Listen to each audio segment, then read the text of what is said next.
Good evening, folks. How are we doing? I am with Mr. Peter Sciarra from Melbourne. It's morning, early morning where he is, and it's late Yeah, at night where I am. So yeah, it's upside and it's down cold. world. It's How you cold here. doing? Everyone thinks that it's hot in Australia, right? It's cold right here now. Yeah. It's like 6 degrees, 6 degrees Celsius. Is that what it is in Yeah, Melbourne? yeah. Melbourne's we're south of Australia, right? So Yeah, yeah, Australia's a big country, so right, the south is can get cold. yeah. Not as cold as UK, but it's still pretty cold. It's fucking annoying the UK, man. I'm seriously, man. Like this weather is annoying me. That's why I'm always happy to go on a holiday. I'm in Portugal at the moment. Like Yeah, at least the weather here is so enjoyable. Like we need the yeah. But sun. that's a good thing about Europe, man. You're so close to everything. You Yeah, jump on a plane in 2 hours, you're in Portugal. 2 hours, you're in Spain. You can go to yeah. Greece. Whereas we're kind of stuck here. We can't go anywhere. I'm actually thinking at some point to move in this part of the world. You know what I Oh mean? yeah, that'd be awesome. The food is nice. The weather is nice. The people are nice. You know what I mean? Why wouldn't you? Say again. Why wouldn't you? Exactly. Yeah, yeah. Why not? Yeah, Why not? yeah, yeah. Tell you what, Peter. I'll if you want to introduce yourself in a few sentences, tell us who you are, what you're doing, and then we'll crack on. We'll jump into it. Okay, my name is Peter Sciarra. It's pronounced Shara, by the way. Um, Shara. Okay. Sciarra. Actually, you got to roll the Shara. R if you want to say it right. It's an Italian name of Italian heritage. Okay. Um, I'm a self-defense instructor. Um, I have a business called ICS, which is Integrated Combat Systems. Um, that's what I do for work. I'm lucky enough to make a living from doing that. Hmm. I'm also a personal trainer as well. So I've been a personal trainer way before I was even a self-defense instructor. So I've been doing. I've been in the fitness industry, martial arts industry for 20 years. Yeah. Yeah, Yeah. started way back when I was like a kid, mid 80s. So I'm Yeah. 51 now. So I started training when I was probably 13, 14 years old. Oh, okay. Yeah. So Fair a enough. long time been training. I used to bodybuild. Yeah. I was a competitive bodybuilder at one point, Okay. uh, but I don't recommend it. Yeah. Why not? It ruins your body, That kind Yeah. of training is just it's okay when you're young, but as you get older, you get the effects of that kind Yeah. of training, and it doesn't really help your physical performance. It's just more aesthetics, Yeah. I hear you. Yeah. just That's an one ego thing. thing, really. Yeah, That's one thing, training for the aesthetic and then training for functional strength and speed correct, and have correct. the muscle mass to be able to absorb shocks when you get hit, when you get kicked and punched and all that Yeah, stuff. correct, correct. Yeah, you got to try and find that balance Yeah, where you have enough muscle that is still functional but doesn't stop you from moving the way you want to move. yeah, that's And right, that's right. traditional bodybuilding will actually stop you from moving the way you should move because Yeah, you're you not using don't you don't want to sacrifice speed for strength, sort of.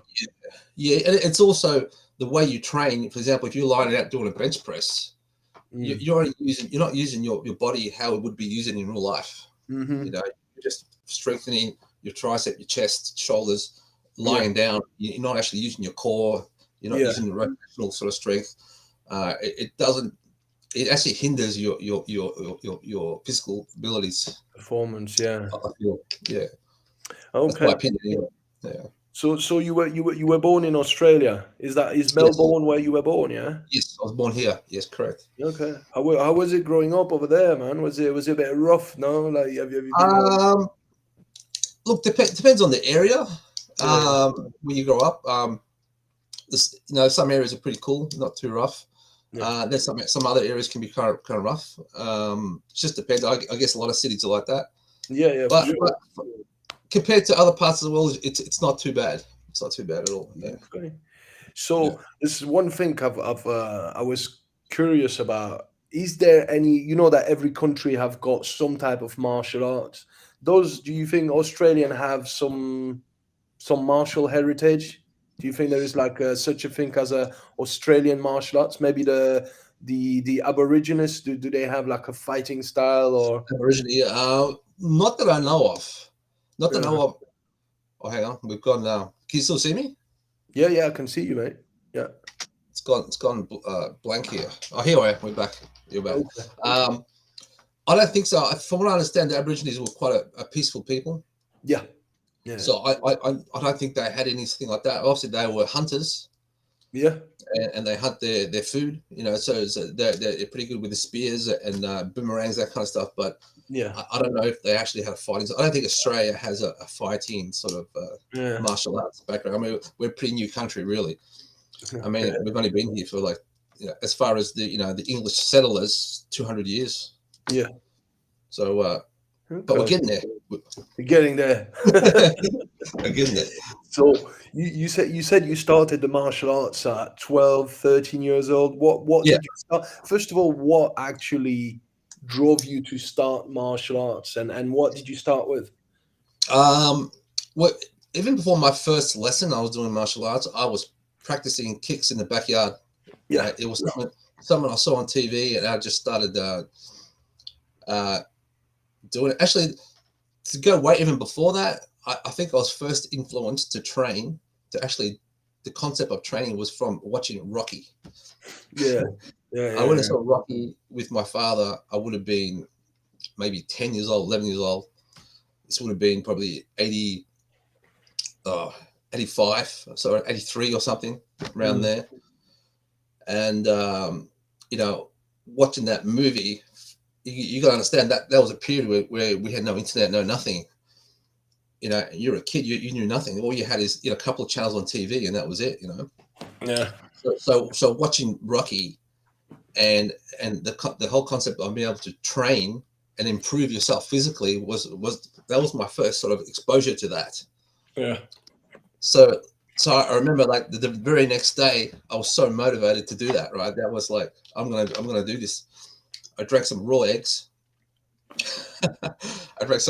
Nearly threw up. Right, and I went for a run outside there. Just started running around about 200 meters, and I just got this huge cramp in my stomach from the raw eggs. Yeah. So So you I had see. to hobble back home, But I think that really triggered my training, and then from there, I think I saw martial arts movies. I might have seen some Bruce Lee movies or something. Yeah. Yeah. Yeah. For sure, that would have been an influence. Yeah, yeah, and then I started practicing kicks in my backyard. Just something By the time I had my first lesson, I could do all these front kicks, side kicks, spinning kicks. Yeah. But my first lesson I started at was was a school that did a blend of stuff, actually. Okay. They're doing Wing Chun, Okay. Yeah. Yeah. Kung Fu, with a mixture of Japanese Jiu-Jitsu. Oh, I love it. That's one of my favorite martial arts. Yeah. Yeah. And the instructor also had background Taekwondo. So we were doing some Wing Chun, Japanese Jiu-Jitsu, and sort of Taekwondo kind of all mixed together. Yeah. So I was really exposed to sort of blending stuff right from the start. That's a good thing, because you've Yeah. been straight away, you've had that mindset of That's it. absorbing Yes. what is useful. Yes. Yeah. Yes, and he was a really open-minded instructor, and he was bringing in other instructors to do seminars, and I actually attended quite a few Danny Inasato seminars back then. Okay. Yeah. Yeah. He was bringing in Danny back in the 80s, JKD and concept. we also had Bill Wallace. I don't know if you remember Bill Wallace come Oh, out. superfood. Yeah. Yeah. Yeah. So I was exposed to all that kind of stuff from early. So I think that was really good, because I was always kind of just open-minded right from the start. There was no sort of Yeah. traditional style. Not that there's anything wrong with it. I think it's good to do For traditional sure. styles. I think Well, that has a lot of benefits too. But the thing is, you went straight away into it. Like yeah, a lot of people like us had to have a transition from yes, traditional martial arts to self-defense systems to mixed martial arts. It's kind of yes, yeah. that's right.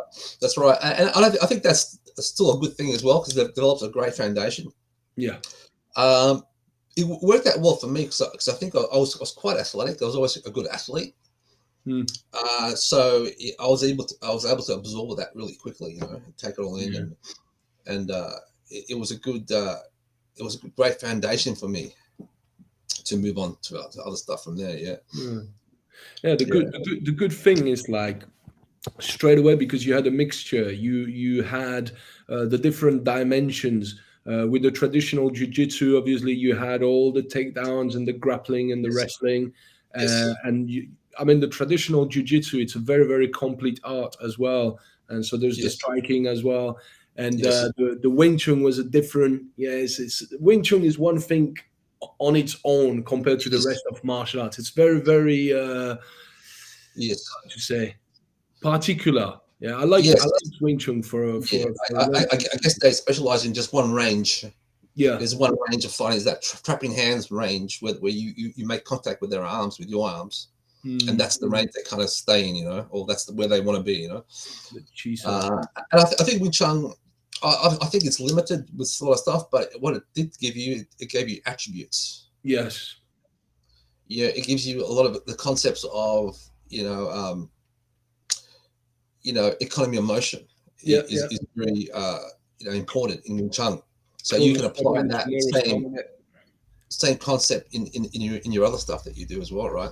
So be able to move from one technique to the next technique with the most efficiency. Wing Chun gives you that attribute, I believe. Mm, Yeah, mm. yeah. No, that's good stuff, man. And so you said the taekwondo, that was your kicking. That's it. That was your kicking Yeah, game. with just the basic kicks, like front kick, side kick, roundhouse kicks, and spinning kicks. Um, so I learned how to do that too. And my instructor actually adopted the Bill Wallace system. Yeah. I can't really do that much anymore because I don't train that as much like I used to. But his whole system was side on fighting. Mm. Yeah, yeah. He was very side on. Yeah, but Yeah, he knew what he was doing with his kicks. Yeah. yeah, and he developed that because of his own limitations. Because he had, I think he had an injury on one leg. I can't remember his left or right leg that he couldn't actually kick with. Okay. And so he trained one side to get really good just on one side. So he would use his side kick, hook kick, roundhouse kick, back fist, jab, all on long range. Obviously, Mm, that worked well for him because in those days the tournaments they weren't allowed to kick the leg, so you mm. could have your leg way out and it wasn't a problem. But yeah, it was pretty cool. Yeah, That's where you realize, that there is styles and there are people. And you get a lot of people speaking about styles, which style is the best and things like that. But once you evolve, you realize that it's not about styles, it's really about the people. Because the it's about the people, individual. sorry, the It's about the individual, individual. absolutely. Yes, Yeah. it's how good you are. Yeah. You, After you you know, got people that have a certain type of mindset and a certain type of mind to actually take things outside the box. And that's where yes, you get with something that's interesting when you start thinking outside the box, taking what you learn from the different systems, yeah, getting the yeah, yeah. foundations, the fundamentals, just laying the fundamentals in front of you and go, right, okay, so these are the foundations. What can I do with those foundations? Something that will work for me, and Exactly. that's going to be my own sort of thing. Yeah, that's right. That's right. Yeah, yeah. You can't have a one size fits all for Mm. everyone. I mean, to a certain extent, there are. You see, for example, there are things that I believe are very simplified.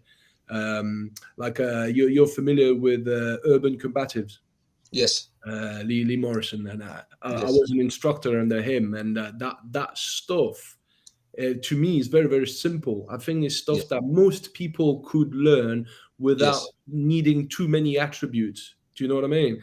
So, yes, but in a sense, it's still you still need attributes for it. So when you start thinking in terms of, right, okay, how do I actually develop a method or a system, something that is going to be easy to learn for yes, people that really need it?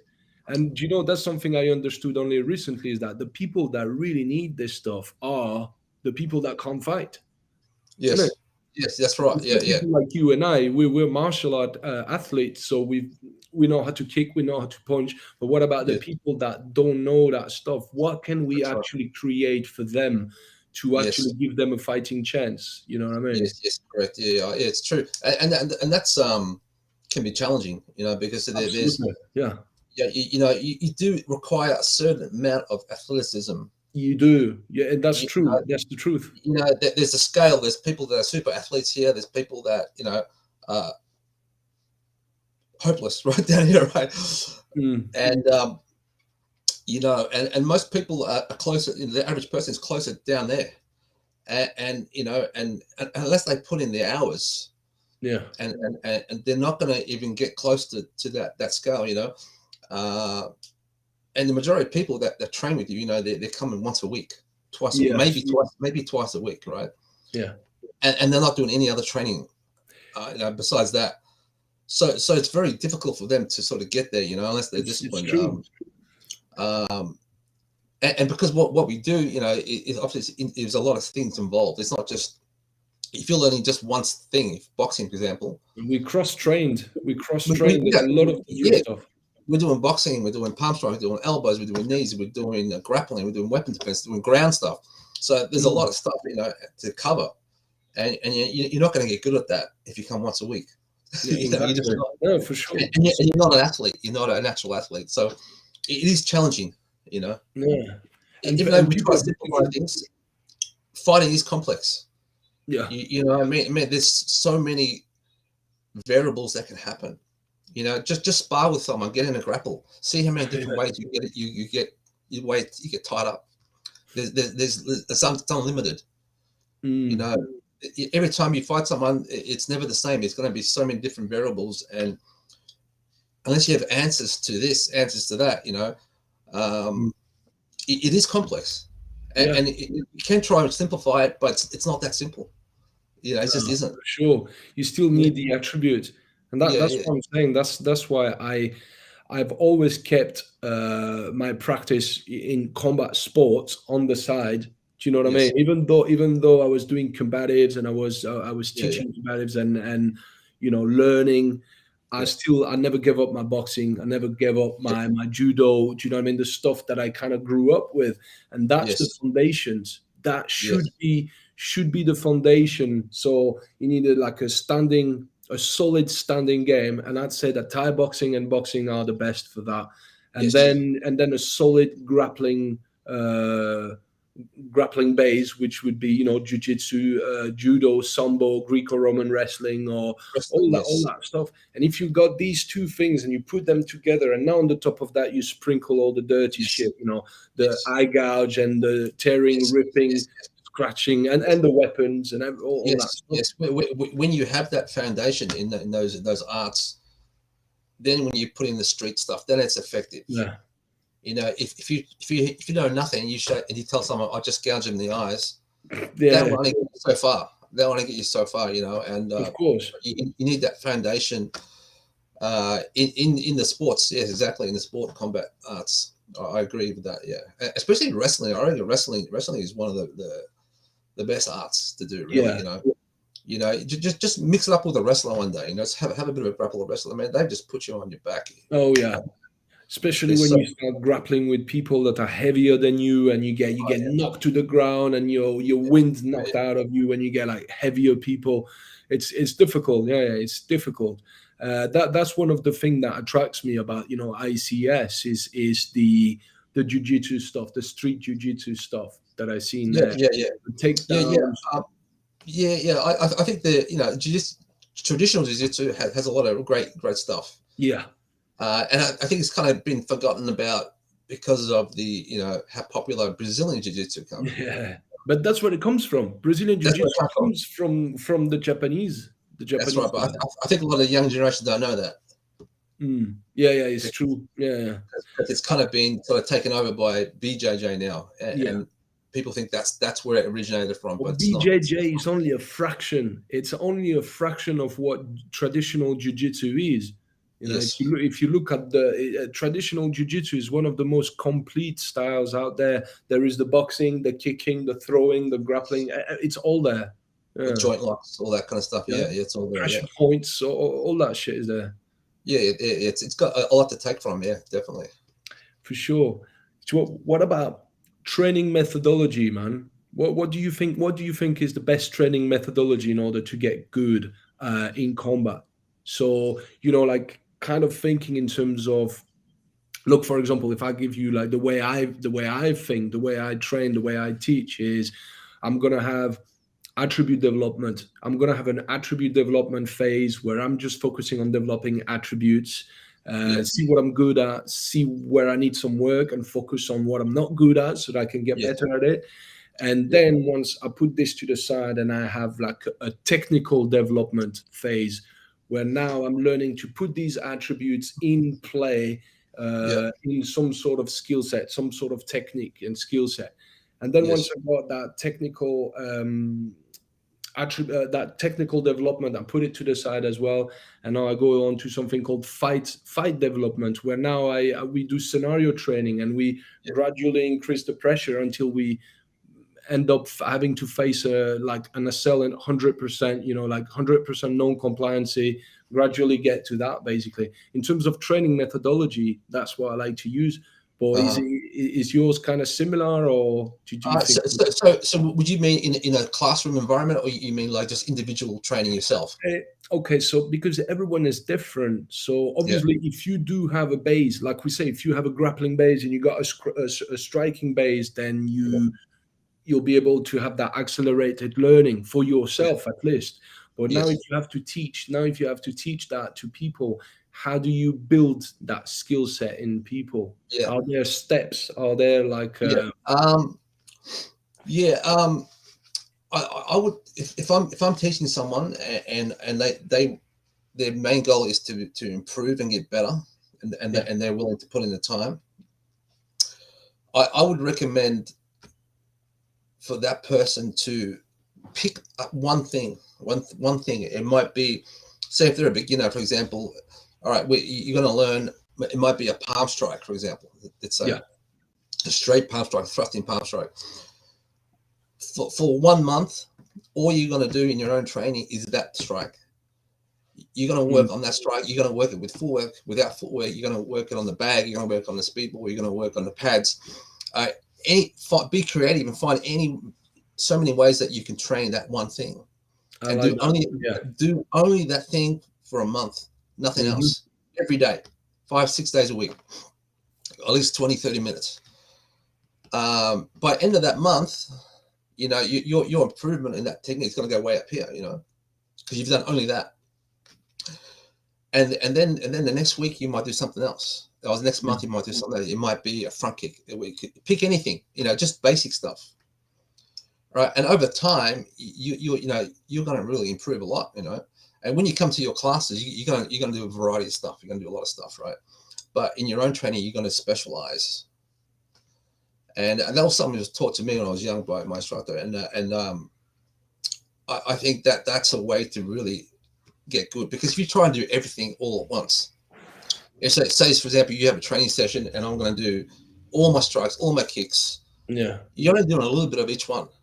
Mm. You You don't can't, get enough time. You don't get enough time yeah, to actually get good yes, at something. Yeah. yes, but when you specialize in one thing, you start to develop your body develops a strength for that technique. You learn how to move your body. Every time you train, you learn how to do it a little bit better.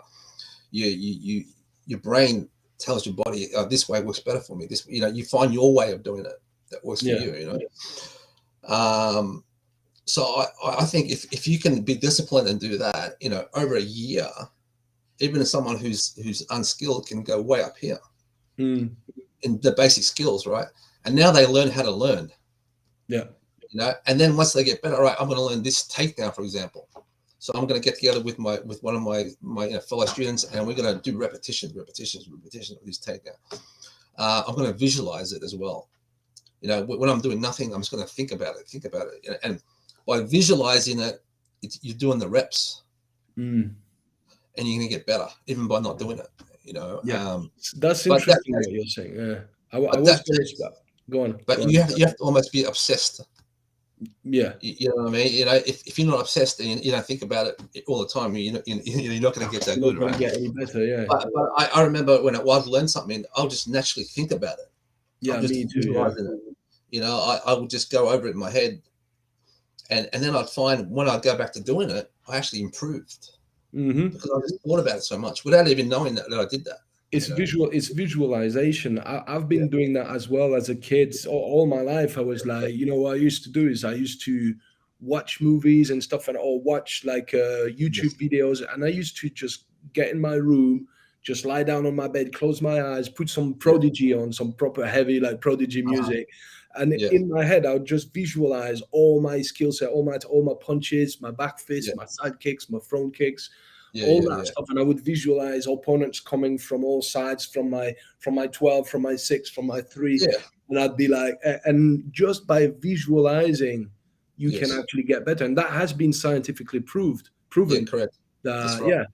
yeah, I Yeah. think there's an experiment with basketball players, Yes. two Yes. different teams. They separated two teams, and one Yeah. team had to do like Yeah. throwing the ball inside the basket, and they were not doing any. They were not thinking about it outside the training. They were just doing the Yes. actual physical training. And the Yes. other team were not training at all, but they were rehearsing in their head. They were doing that, They and improved. it was Yes. quite similar. Yeah, Yeah. Yeah. that's Yeah. And I was doing that without even knowing that, because I was a kid and I yeah. was so Same obsessed with it. here. I've only learned it later that this is called visualization and Yeah. it helps. Yeah. Yeah. It Yeah. makes sense. It makes sense. Yeah. Yeah. That's right. What about, so as instructors we understand the importance of being able to perform under pressure. Yes. So you see a lot of martial arts, a lot of traditional martial arts, which I don't. In fact, it's not even about the style. Once again, it's about the individual. But there are a lot of traditional martial arts schools that will teach their students to do a movement, and very often it will just stay on a compliant partner. Do you know what I mean? And the pressure will not be introduced, not even gradually. I mean, there are a Yeah. lot. Unfortunately, there's still a lot of people teaching like that. You see a lot of videos of it online, but we know it's very important to gradually introduce some type of pressure. And the goal is to be able to deal with proper full on pressure, force on force. So Yes. the best way to actually do that is to pressure test. Yeah. Is that something that you put your students straight Yeah. away through, or is it gradual, or how does that work for you? Um, Yes. well, I wouldn't put a new student in that sort of situation Yeah, yeah, when of they don't have course. any sort of foundations yet, Hmm. because they just don't have any sort of. I think that can sort of scare them off. You know, Yeah, yeah, you yeah, know, of course. Yeah, yeah, depending and, on, yeah. so yeah, the whole thing with pressure testing. I think it's a little bit. It's something that, look. If what are you actually pressure testing, right? For example, I don't know if you're doing a defense against a stab with a knife, and you defend the arm, you grab their arm, and you do something with that arm. The other guy starts resisting you. Yeah. You still there, Pete? You are not moving anymore. I don't know why. Just let me know when you get back, bro. For now, your picture is not moving. I don't know. Maybe a technical difficulty.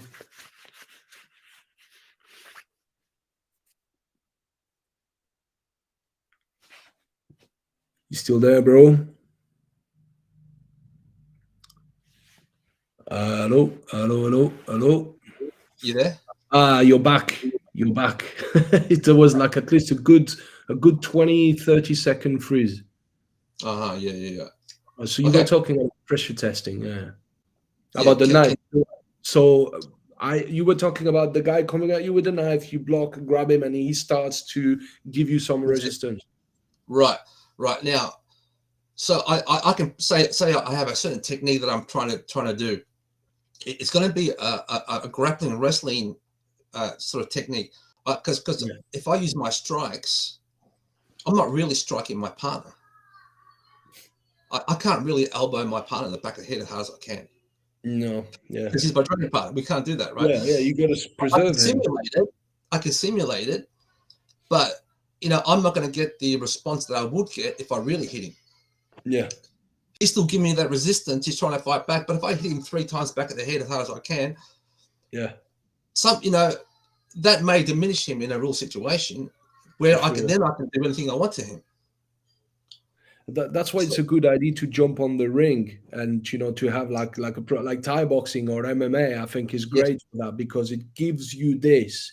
It Yes. gives you the feeling of how it feels like to elbow someone, and how it Yes. feels like, what response you're going to get. And for a lot of people, an elbow is not enough. I mean, if you connect properly, of course it is, but it's when you got a guy in front of you that knows how to fight, that's moving, it's very often one elbow is not enough. Do you know what I mean? Yeah, yeah, that's right. That's right. Yeah, yeah. Yeah, And then who are you pressure testing against? yeah, There's absolutely. if someone's with equal strength and equal skill, yeah, this technique might work against him. But if the guy's much bigger than me and much stronger and maybe skilled as well, that's not going to work anymore. So does Mm. that mean that technique is not valid? There's a lot of variables, a lot of Yeah, it's not a one answer. I pressure tested this and it works.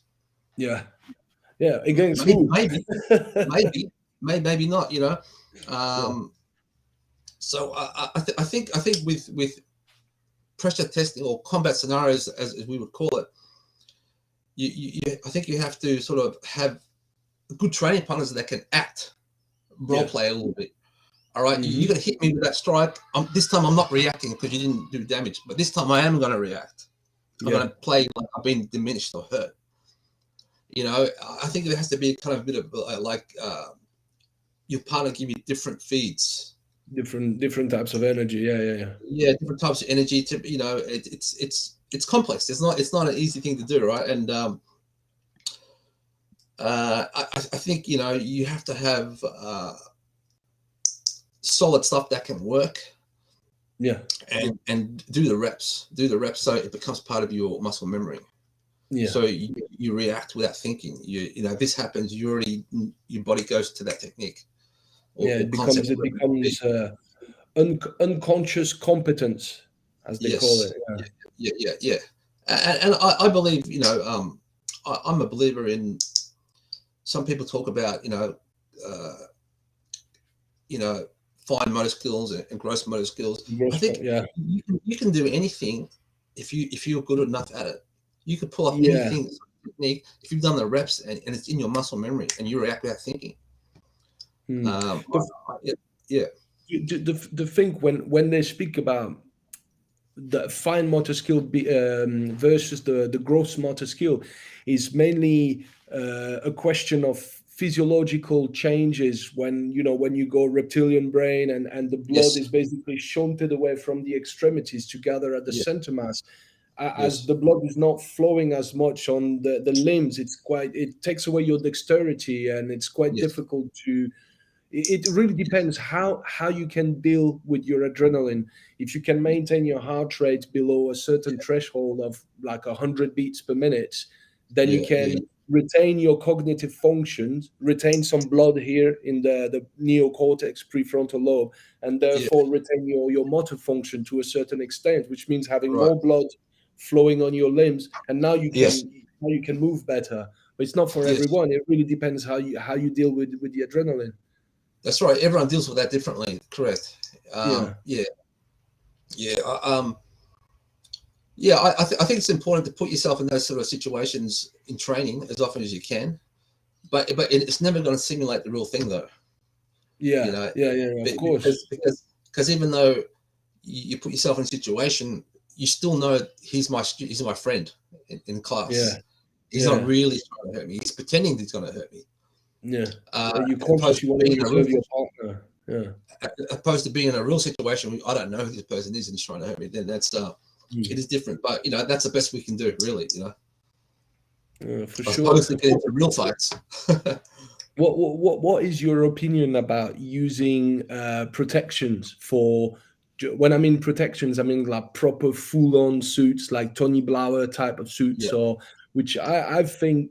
I mean, I've been pressure testing a lot like that with a lot of padding, so that we yeah, can really go and maybe even modify the padding, even the groin guards. I modify them. I put more padding on it, more matting yeah, and stuff, so that we can really kick each other in the bollocks yeah, yeah, properly or knee each other. And then yeah. there are some, yeah, Yeah, yeah. We've got some headgear that we use. yeah. Obviously, it still doesn't allow you to go 100% on the head. You can't go 100%.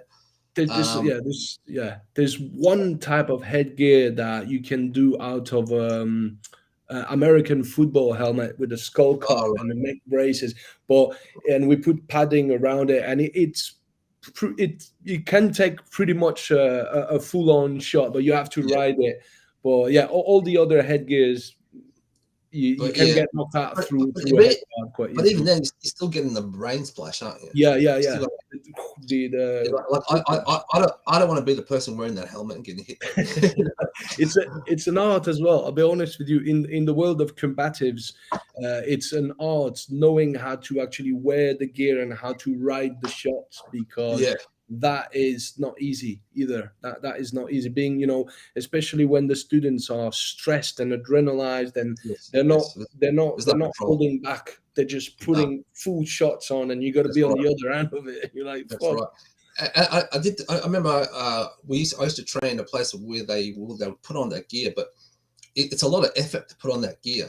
Yeah, takes time. And, True. and usually you might have one of those suits. You don't have you don't have 10 of them. Because they're Mm, very expensive. And yeah. you get when they first get them, everyone put them on, and after a while it's like too much effort to put it on. I'm consuming. Yeah, yeah, it is. Yeah, yeah. True. So I think they're good. They're good if you can get your hands on one of those suits. Definitely, yeah, for sure. Mm, yeah. Okay. So how would you rate the importance of understanding the effects of adrenal stress and the cognitive shift and all the physiological factors and everything that happens when you are experiencing adrenaline? Is that something that you explain, as well as something you take in consideration in your approach? Yeah. I think it's just putting yourself in as close to that possible situation as often as you can, so you Yeah. become accustomed to it. Um, but then you also got to find, when you're doing classes, Yeah. a lot of that type of thing can really scare people off. Sorry, say again.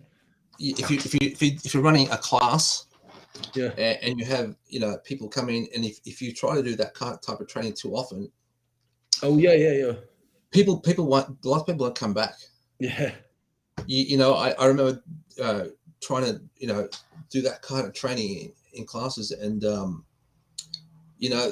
be one or two people that want to do it, and they'll come, but the Yeah. rest, that scares them off, to be able to.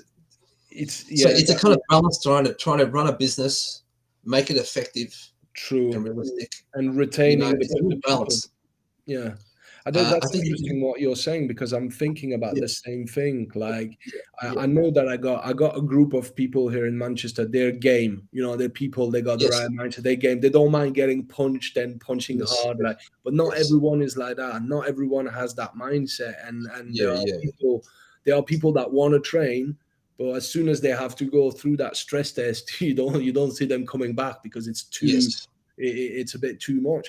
So that's what I was saying earlier, is kind of trying to find the right formula of having something that's realistic, something that helps people, that give yes, realistic answers to people, but yes, that they still have fun. They still come and yes, come to train, and they're like, oh yeah, that's fun. I can go home and I can go to work yes. the next day. Yeah, yeah, and So, having fun is probably one of the most important things, yeah, for because sure. having You fun learn better. makes you come back and do it again and again and again and again. Yeah, As soon as that stops being fun, and that's when people drop off. yeah. Because people don't want to be stressed out every time they come training. Yeah, and that's where that sort of training should be like 10% of. I mean, in terms of combative, Yes. that's 10%. The stress, the hardcore, full on Yeah. force on force stress testing with added fatigue and disorientation beforehand is 10% of the training. The rest is 80% heavy impact on the Yes. pads and Yes. developing Repetitions. Yeah. concussive stopping power. Yeah. I Um, agree. and the Yeah. mindset. So what about the mindset? That's another thing I wanted to speak about. So the mental and emotional plus the physical preparation is a must. So how would Yeah. you rate the importance of developing the right mindset? Do you think this is something that's spoken about enough? And how would you actually go about, when you speak about that? What would be your advice to your student? How do you actually develop the right mindset when you have to face more than one person, and Yeah. Yeah. you might be on your own, you don't know who they are, they might be armed, and how do Yes. you get your head right? Yeah. I think with some people have that ability naturally. Yeah, that's You know, true. you know, Yeah. I believe I do. You know, I have that sort of. Mm, You know, I'm going to fight to the death to protect myself and my loved ones. yeah. Um, some people feel they don't have that, right? Mm, But they'll will have triggers to bring that out. You yeah. know, you know, That's to find the trigger. That's true. you know, for example, you know, if you're training some females and they're kind of passive females, but they have kids, you know, you'd That's say, it. all right, someone's trying to take your kid away from you. What are Yeah. you going to do? Then you I, see them, they change their look and they're, oh, I will do this. every every You know, mother is a killer. I always that's say that right. every You know, mother is a killer. they all got that in them, you know, and I think you just have to sort of bring that up, Find the bring trigger. that up Yeah. and say, all right, I want it, someone's trying to take your kid away from you, hit the pad. Yeah. Yeah. Then they change the way they do it. You know, it's not just Yeah. like this. Suddenly becomes, oh, I'm Yeah. going to rip your eyes out, you know. It's So very I true. think you just have to get the trigger, what's most important to them, you know. Mm. It's very true. Um, Kind of find a way to get that righteous indignation out.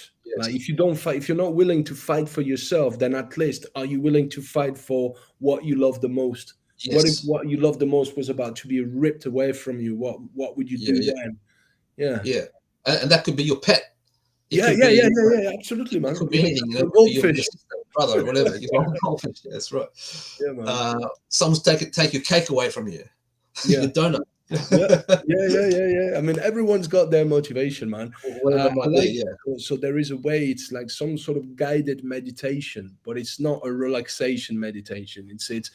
It's called a meditation because first, yeah. I mean, we can speak about that in a bit, but I'm very much into personal development, self hypnosis, NLP, and all that stuff. But basically, in order to implement something, to insert some sort of information or skill set on the hard drive of the student, we got to put them in the right mind space, the learning mind space, or the genius state, and so you got to lower the brain waves, lower the heart rate, and put them in some sort of trance state. And so what we were doing to teach them to develop that aggression, to find this cold clinical aggression on the switch, is just put them, lie them down, to get them to close their eyes and start to breathe from the diaphragm, and kind of lower the heart rate and put them in that mild trance state and get them to imagine a very difficult scenario to visualize. Like you just got home from work, you're tired, and try and give yourself as much detail, as many details as you can, and you get home and the door is slightly open, which arises suspicions. Now you're there, you're calling for your family, you got no answer. You find that there is some mess in the kitchen, some broken plates. You can hear some noise coming from upstairs, and kind of build that situation up, and until it gets really, really bad with the blood and everything, and try to get them to access that inner dragon. You know what I mean?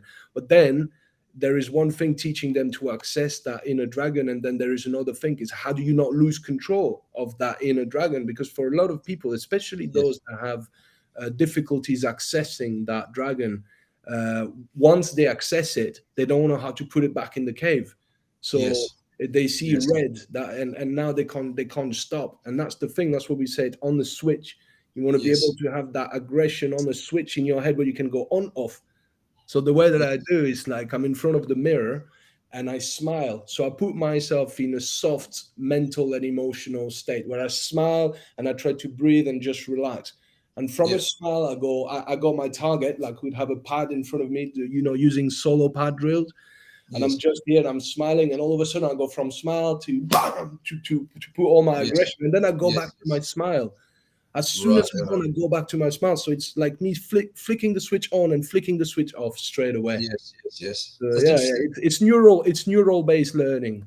Yeah, I guess that's a good way to teach people not to use excessive force. Yeah, because then there is the whole Yes, legal thing. yes, That's another thing I yes, wanted to speak to you about. What do you think? I mean, it's a lot of self protection instructor don't touch on that. I mean, I know that yeah, people of high level, I'm pretty sure that you touch on that subject, but a lot of people don't. And yeah, nowadays, It's Yeah. like shit. You can get sued for pretty much nothing. You know what I mean? So Yeah. Like, yeah, I always mention that in training.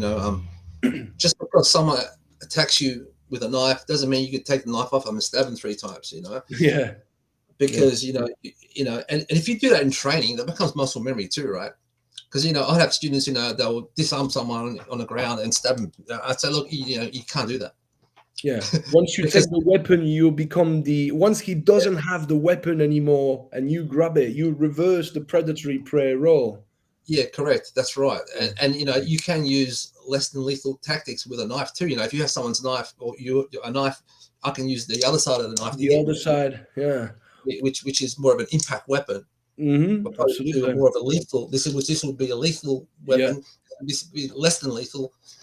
After it's, Not that you still can kill them with that, but it's less damaging than it would be with a knife, right? So it's true. I would teach people that sort of tactics. Obviously, you got to use what force is necessary and then stop there. Reasonable and necessary. These are like the two legal terms that people Yeah, need to reasonable and remember. proportionate force is a good term I use with Say reasonable again? and reasonable and proportionate. Proportionate. Yeah, yeah, yeah. It's kind of Force, forced to yeah, tread a parallel. punch for a punch, a slap for a slap. Yeah, You can't. He punches me and I punch him 20 times. yeah, That's yeah, yeah. proportionate anyway, right? Although, That's theory, That's easy to yeah, say, but in it real is. situation, It is. it's Like hard. Not yeah. the thing is, if we want to kind of I think you always want to be just one step higher in terms of Yes. use of force if you really want to have the upper hand in the Yeah. situation. Otherwise, it's kind of yeah, Yeah. it's good to be able to access a level of aggression that can completely eclipse theirs. You know what I mean? Of whatever threat you have in front of you. But in terms of the law, yeah, I think it's very important to kind of teach people how to speak to a police officer after if you had to fight and you unfortunately you had to hurt someone. How do Yes. you actually Yes. express yourself in front of a police officer? How do Yeah. you, Yeah. yeah, and if you have to go to court and all that stuff. Correct. So it's part of self-protection as well. Yeah, It's the absolutely. Yeah. Absolutely. post confrontation aspect of Yeah. self-protection. Yeah. Yeah. There's a lot of aspects of self-defense that Oh yeah. talk about. Defending myself from cybercrime is Mm. also self-defense. You know what I mean? Yeah, yeah, yeah, yeah. Someone trying to Non-physical self-protection. yeah. Yeah. There's a lot of aspects, but obviously I'm not. I try to specialize in one side of it. Is just the physical side of it. Yeah. And even if you talk about psychology, I'm not a psychologist. I can sort That's of good. Yeah, yeah, I like that. I can give you people some advice that I've heard, but I'm not a psychologist. I can't give you, expert advice on fear management. And Yeah. a lot of people try and do that, but that's not your field. I'm a specialist as far as the technical side of self-defense, Yeah. the physical side, and that's what I have to offer people. Yeah. I don't pretend to be an expert in these other areas because I'm not. No, yeah, no, for sure, for sure. I mean, yeah, it costs nothing to kind of get a bit of knowledge in there, so Yeah, that you yeah, can yeah. kind of build something, Yes, yes. something that's kind of a better. How do you say? I just had a picture in my head as I was saying that of an electric wire. Where Uh-huh. you got the copper and you got like tiny little lines of copper and they're all intertwined into one, and then Uh-huh. around it you got the plastic. It's like each one of these copper wires are one aspect of self-protection. One of it is the physical skill, some other are maybe the criminology aspect, and then the psychology aspect, the Yes. behavioral study aspect, Yeah, yeah. the legal aspect, and then have it all in one cable. Like, Yes, yeah, yeah. And I something. think as self-defense instructors, we have to be kind of a bit of a jack of all trades. Yeah, exactly. That's what I was Know going a to little say. bit about everything, and if you know a little bit about everything, you're never going to be a master at one thing. Yeah. So I try to be a master at one thing, I leave Mm. the other aspects to other people. So So in terms of, you see, so if we speak about unarmed unarmed combatives, you got unarmed combat, Yes, armed combat, yes, the stuff that you teach in terms of hand to hand, yes, dealing with somebody that is not armed, so dealing against an unarmed assailant, yes, would that be would that be the same as what you would teach against somebody that's got a weapon? So by that I mean is that certain type of skill set, for example, that belongs to jujitsu or some takedowns or some yeah, stuff, that teach people, you would teach them that skill set against somebody that's empty hands. And then yeah, even if you would say, okay, even if somebody was grabbing a weapon and was coming at you, that same skill set could be applicable yes, to that situation, perhaps modified slightly yes, because now you're yes, dealing with a weapon. But yes. is that how things work for you? Yeah, well, to fight someone with a weapon, you need a unarmed base first.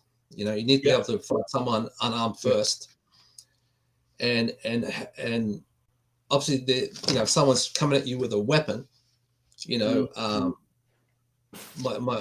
my goal is to control that weapon bearing limb, yeah, especially if it's a blade or a knife of some sort. yeah, yeah, yeah, If I'm unarmed and the person's unarmed, then those limbs aren't as important to control as it would be with a knife. yeah, So, but then I don't always know if the person has a knife. So yeah, you need that unarmed combatives base, and once you have that, you can apply the similar stuff with as you mentioned, slight modifications like controlling that yeah. weapon bearing limb. Well, not, Because yeah, that arm with the knife is what's going to kill me. That's the most important thing to control. yeah. You know, and once I have control of that, then I have my unarmed combative stuff. I have my strikes, I have my takedowns, I have all that kind of stuff Yeah. in there. Yeah, yeah. So So this that kind of principle. Yeah, it's kind of almost like, if we speak in terms of, if we speak technically speaking, for example, grappling, you would really focus on controlling the head and the spine, the line of the spine, yes, really. yes, As yeah, yeah, for when you're dealing with the blade, now the bone of the limb becomes the spine that you're yes, trying to control. So yeah, it's kind of yeah. If that's I what can it's saying. control both, that's the best. If I can control that arm and the head, Yeah, that's ideal. It's that's not always ideal. Yeah, because now it's he not doesn't always have his available, but core that's what I want to try and do. to. Yes, yeah, Well, in terms of counter knife tactics, and that's a subject, that's something that every time I post different videos of different approaches when it comes to yeah, that, I get people debating. yes, When I, for example, not too long ago, I was exploring the idea with one of my friends to use boxing to deal against somebody with a blade, but yeah, it was technical development. Okay, we yeah, obviously weren't going at it full on. First of yeah, all, because like you say, it's your partner. You got to kind of maintain safety. I mean, you don't want to knock your partner out, although though it happened. Do you know what I mean? But so when I did this, I had all the grapplers coming to me and said to me, right, no, no, no, that's, you'll get stabbed if you do this, if you do that. What you want is, you want to fend the blade, grab a 2-on-1, have your yes, control taken down. I think that's great. I think that's one way of doing things, and it's definite. You can't speak about counterblade tactics without that aspect of things, for sure. But it's not the only thing. I think that the impactive approach is yeah, valid too, because I tell you why, bro. The real menace, the real threat when the blade is coming at you, if you're lucky enough to see it coming, which most of the yes, time people don't even see it coming, they got stabbed first and they only realize after. But if that's you right. were lucky enough to see it coming, you still got to fend the blade. You still got to put your Correct. hands to prevent him from knocking, from Exactly. stabbing you, and then apply your control. Correct. So Yes. it's still as dangerous, because if you fuck that up, then you got stabbed. If you fuck that up, you Yeah. got cut. Same thing as if you use if you implement evasive footwork as you move out, parry and just crack him with a hook or with you still have to fend the blade, and that's the biggest threat when the blade is coming at you. How do you do that safely? How do you, how do you actually fend the blade? I like to use both arms, but it really yeah, depends. Everyone's got, like, you see, for example, this, yeah, this. yeah. We pressure test that every time we Try get to catch it. Yeah, that's hard. Yeah, yeah, We use a similar kind of method where you block like this. yeah. Where do you call it? A fend, call it a block. It's stopping the blade from hitting you. Yeah. Uh, it doesn't matter what you call it. And another thing, when you're showing knife defense on videos, no matter what you do, no matter what you show, there's always people criticizing that won't work, that won't work. You could Keyboard show. warriors, brother. I could show an unarmed versus unarmed technique, right? And it could be a wrestling move into a takedown to a strike, whatever it might be, and no one will say nothing, or might get some good comments about that. Put a knife in his hand, and that won't work. Mm.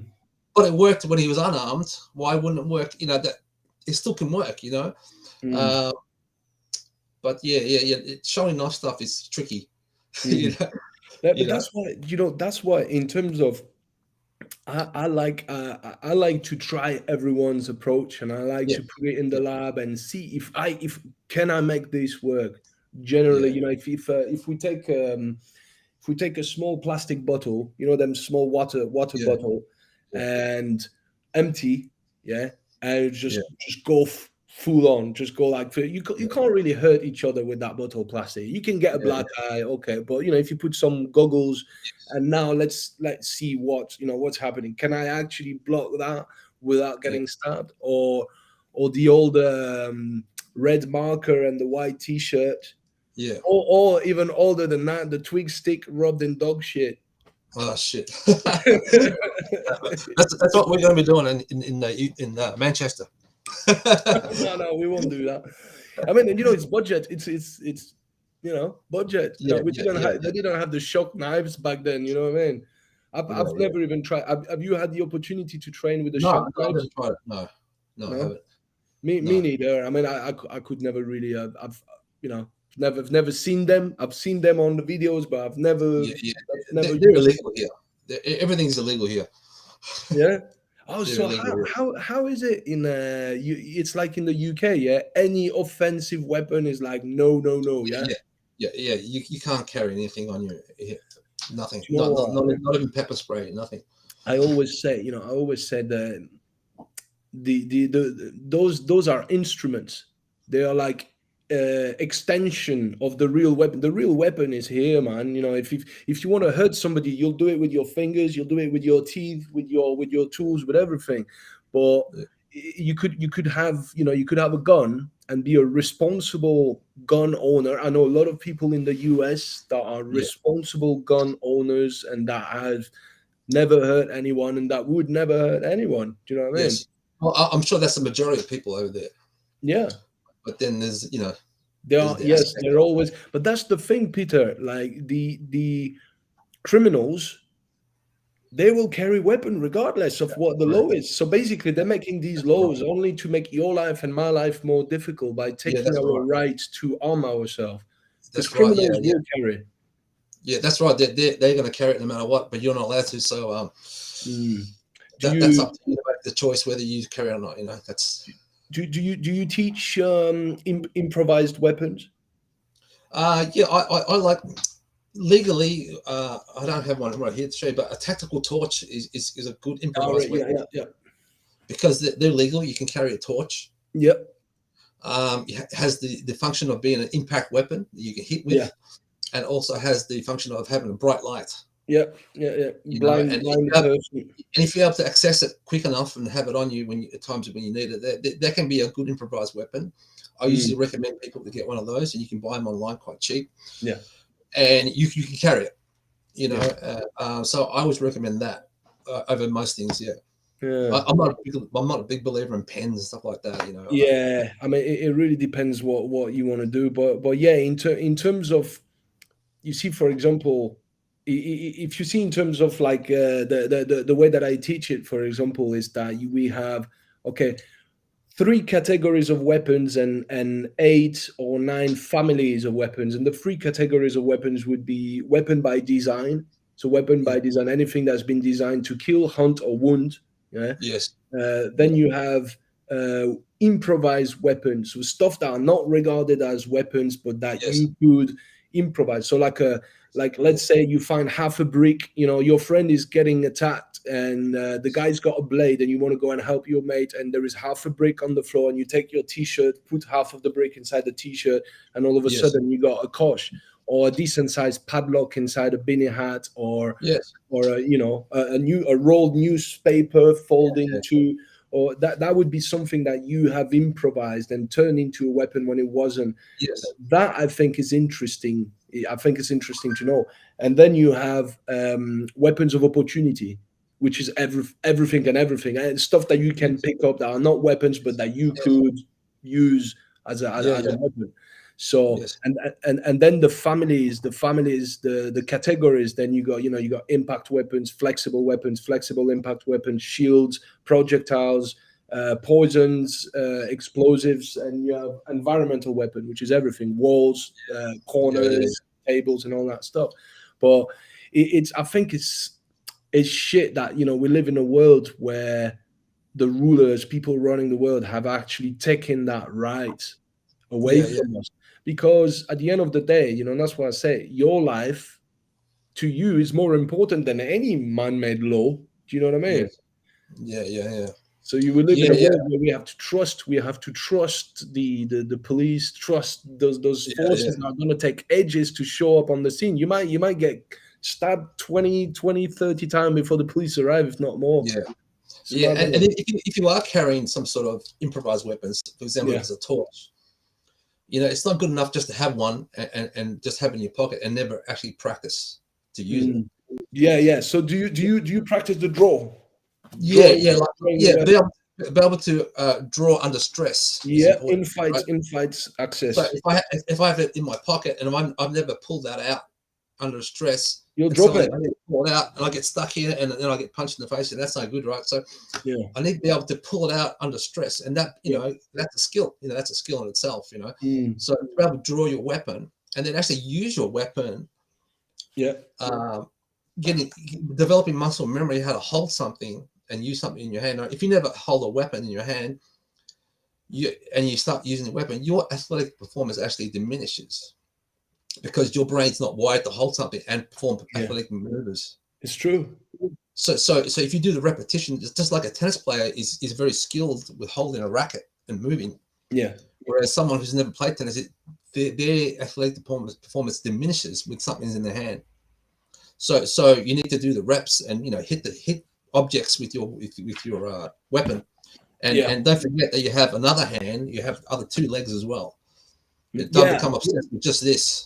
Very important what you just said. Because you Yeah, see, yeah, you yeah. got a lot of people, once they got a weapon in their hand, that's all they know. They That's forget all. about them kicks, them punches, they forget everything. It's Yeah, you just have a three weapon. other weapons.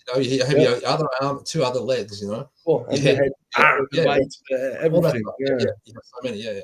What's your what about weaponry? Do you teach weaponry as part of ICS as well?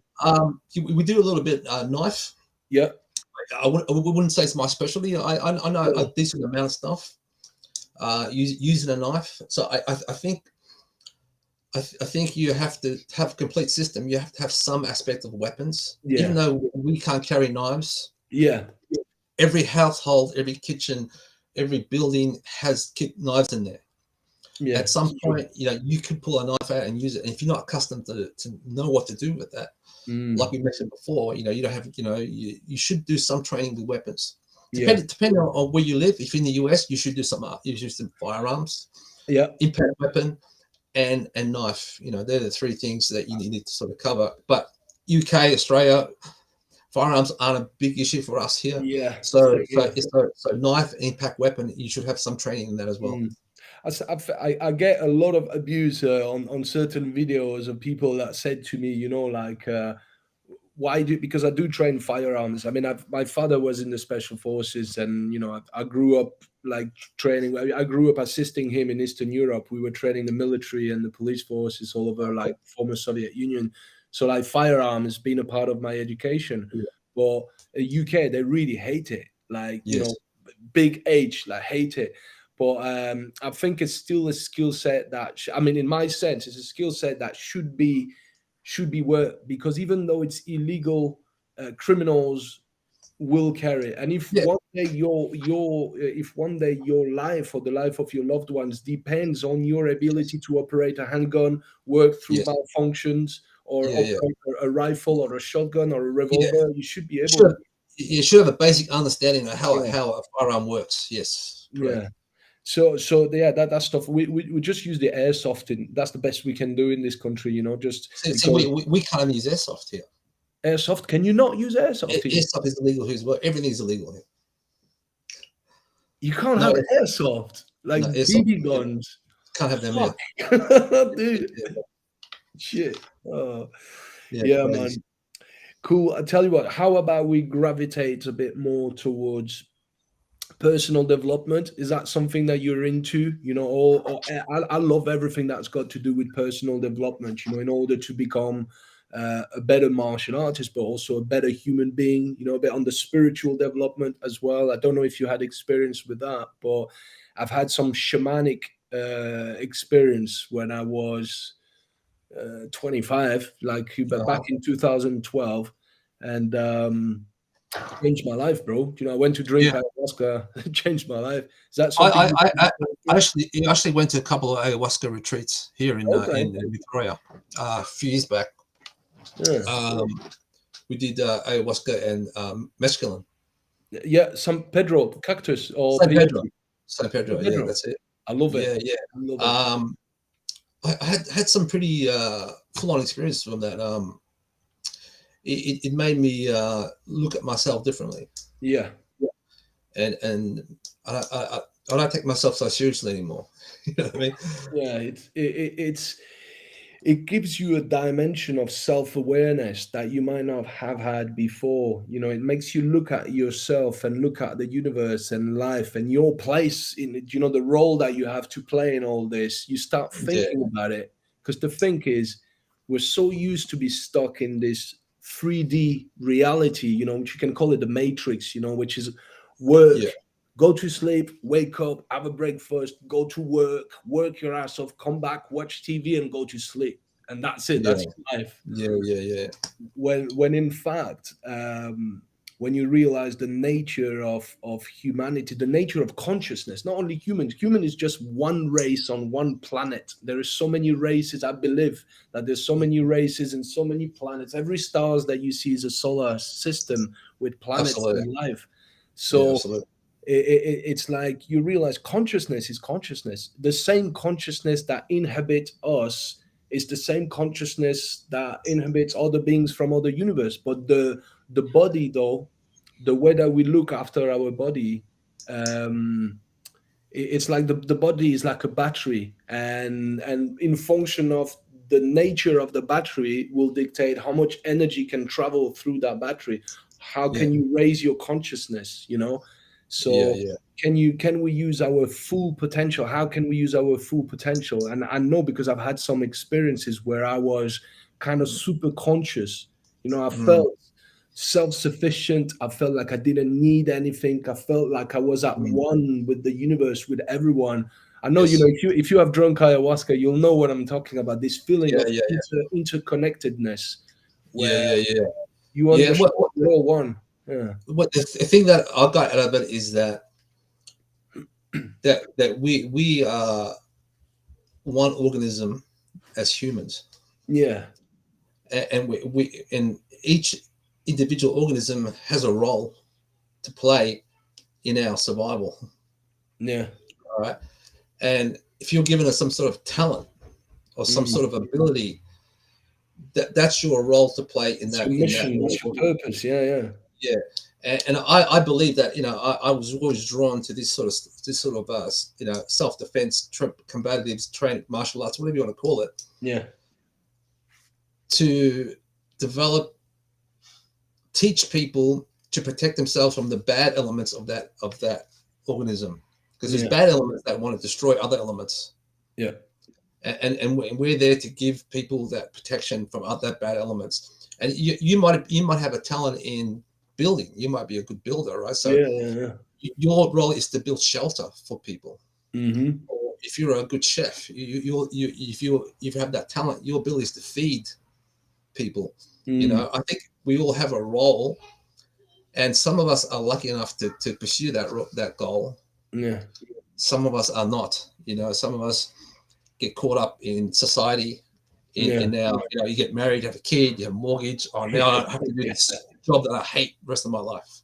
I don't have the opportunity to pursue that, And I think that's a lot of the cause of mental illness too. You're very right there. A lot of people are doing a work that they absolutely hate. Look, I've been there. I've only Me too. recently, Me too. Yeah. yeah, it's only in the last 2, 3 years that I started to teach my seminars and do Yeah. more what I love to do. But Yes. I've been working on building sites for like 12 years. Yeah. Like, I hated it. Yeah. I was like, every morning I would wake up and I'd be like, fuck this shit. I don't want to Yeah. be there. Yeah. You know what I mean? Like, Yeah. what am I doing there? Like, Yeah. and Yeah. I think, yeah, there is that saying that says if you do something that you love, then you don't need to work a single day in your life, and that's very Yeah. true. Yeah. And I think it's never too late, because Yeah. I didn't start ICS until I was close to 40 years old, 39, 40 years old, right? And a lot of people would have given up by then, and too late for me to do what I want to do, right? And I didn't have the confidence to do what I wanted to do, but at some point, I just said, "Fuck it, I'm going to do what I'm good Yeah. at," And That's I it.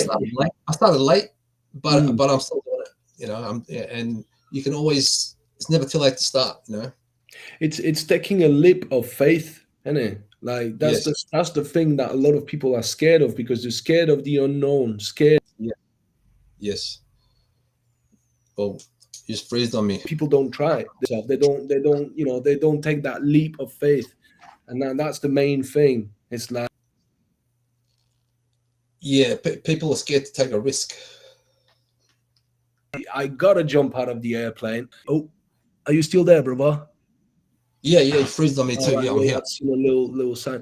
Yeah, I was saying, it's like jumping out of the airplane, not knowing whether your parachute is going to open, but you know that if you stay on the plane all your life, then you will only see the inside of a plane, and you know that plane inside out. You're bored of it. You just want to see the world, but you're afraid to jump. It's Yeah, like, yeah. Like if you have some sort of passion, some sort of talent about something, you have to give that a go. You got to try. You might not make $1 million, but you got to do it for your own yeah. mental Oh, health. that's another thing I was going to tell you about. As an instructor, I'm sure you've had that a lot. I'm sure you've had that a lot. People sending you emails asking you how much does it cost to become an instructor, and Right.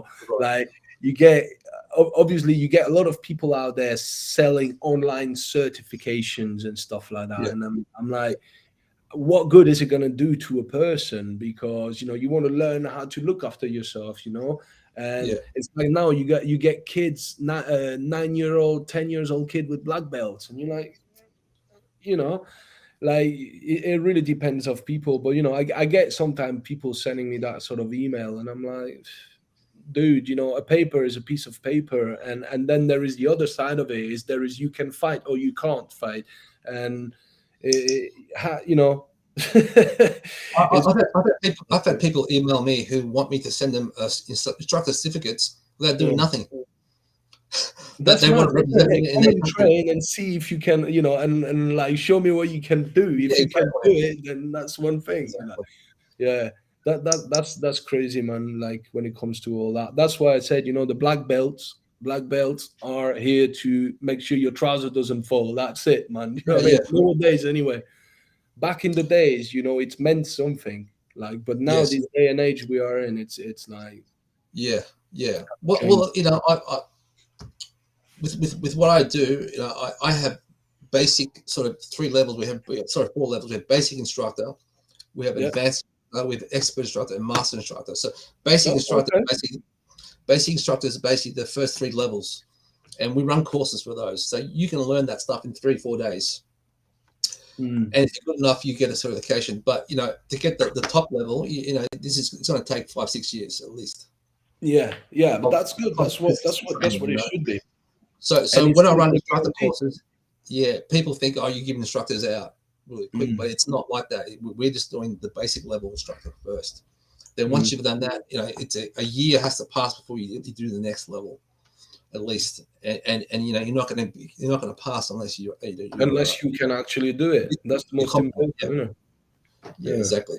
And you got to be able to sort of teach it as well. You got to be able to pass it on to other people. Mm.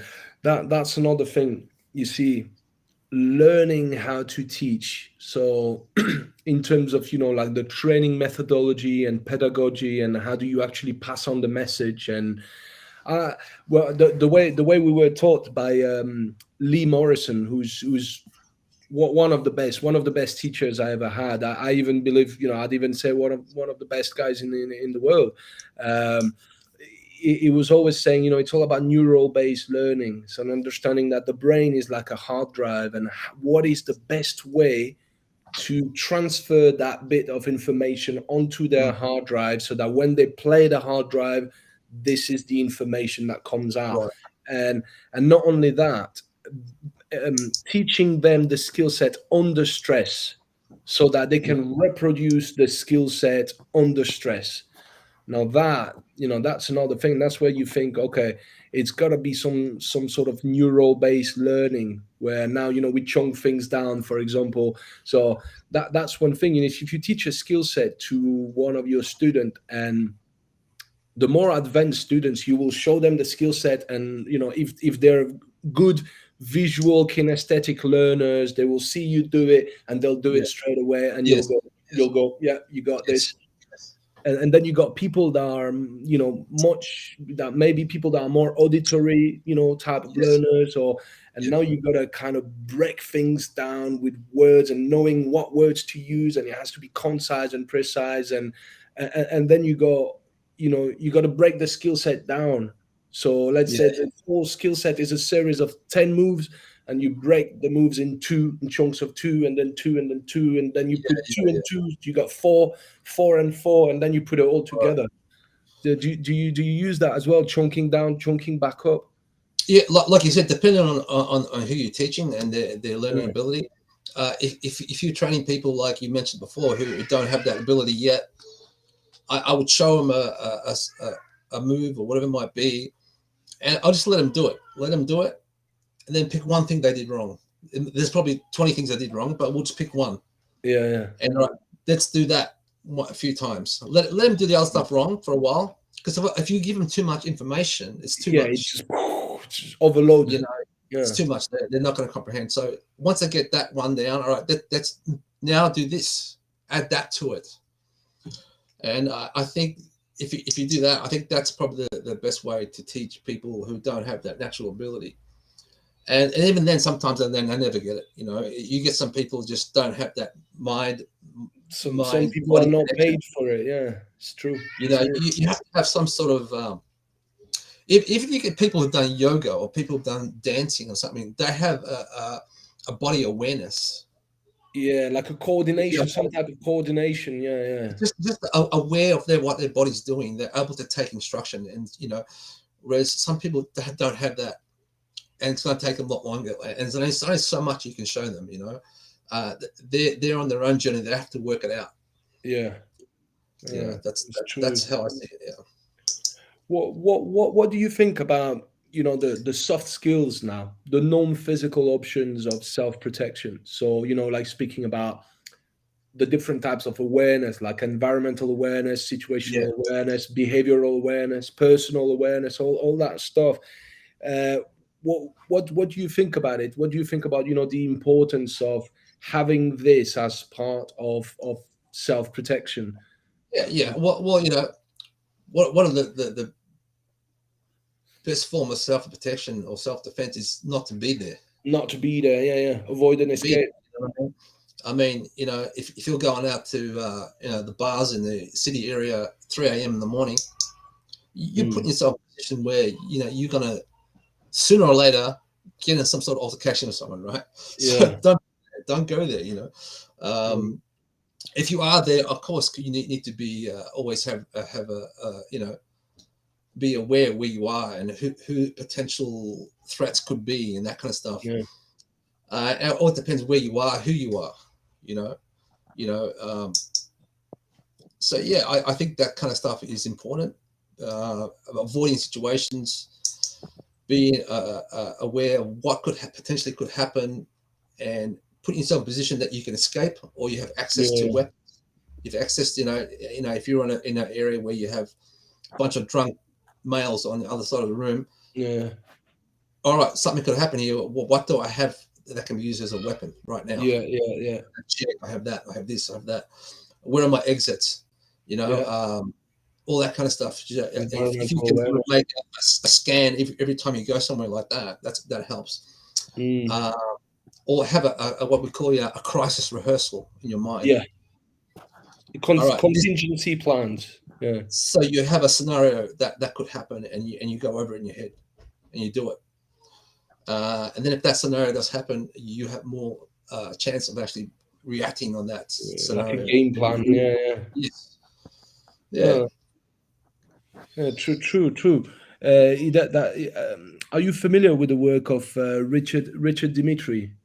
Yeah. Yeah. I actually trained with him here in Australia a few years back.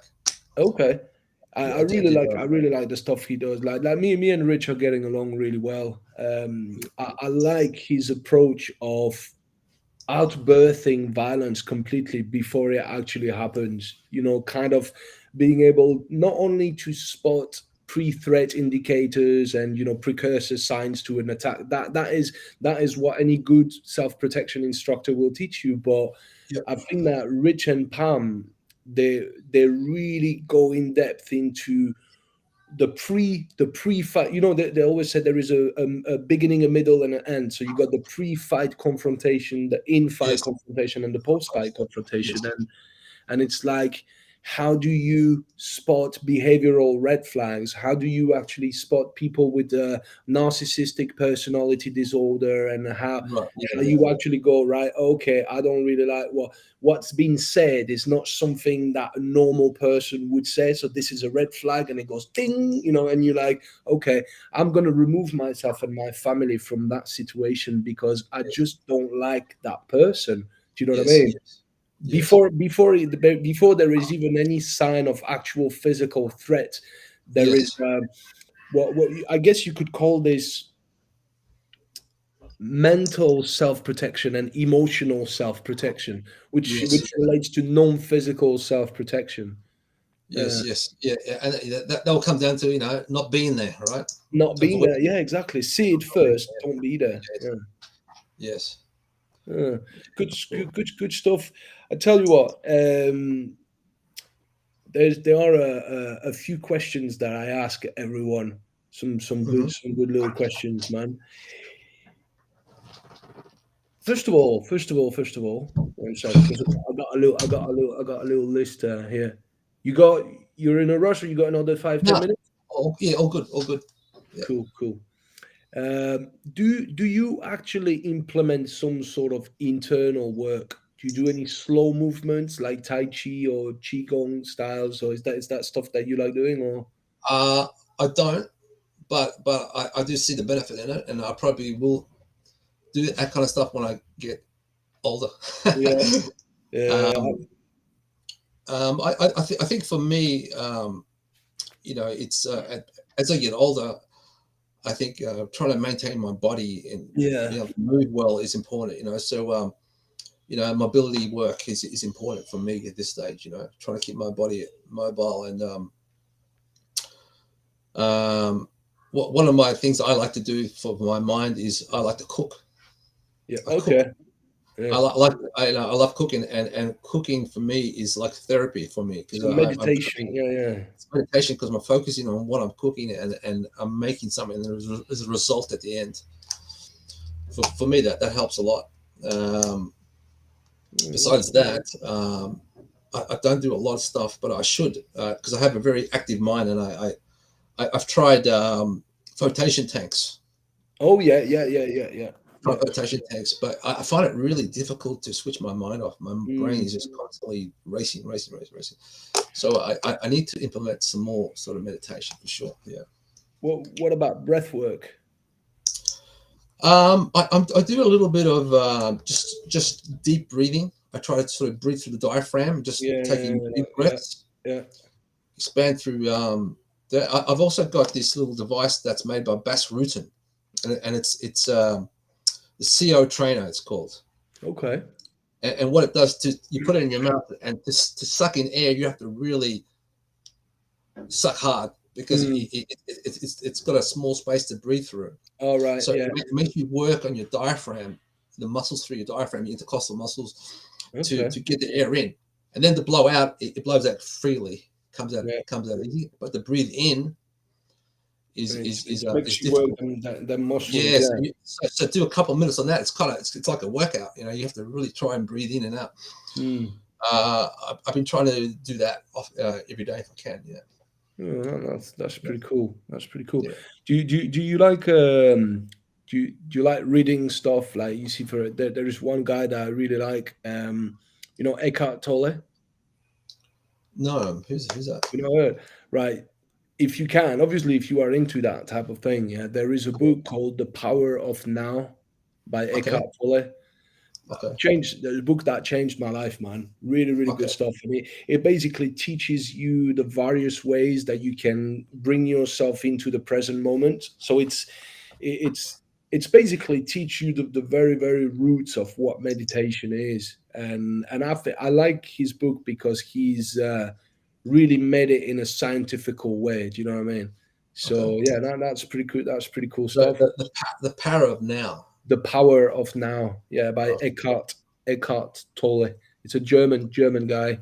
Uh-huh. He's got a YouTube channel, really nice YouTube channel as well. Okay. It's a bit of a Master Yoda type, you know what I mean, with Uh-huh. that type of advice, man. But I like the guy, man. Cool. Um, I'm just thinking about what about NLP, brother? NLP. NLP, neuro linguistic programming. Is that Uh, something that you use? I don't know enough about it, to be honest. Oh yeah. I, Well, I, when you I've come heard the here, we'll term. speak about it. It's brilliant. It's really Yeah. really good stuff. It helps me a lot Uh-huh. with my personal development. But neuro linguistic programming basically relates to how you can program your mind with words. So Uh-huh. how you communicate to yourself, and Yes.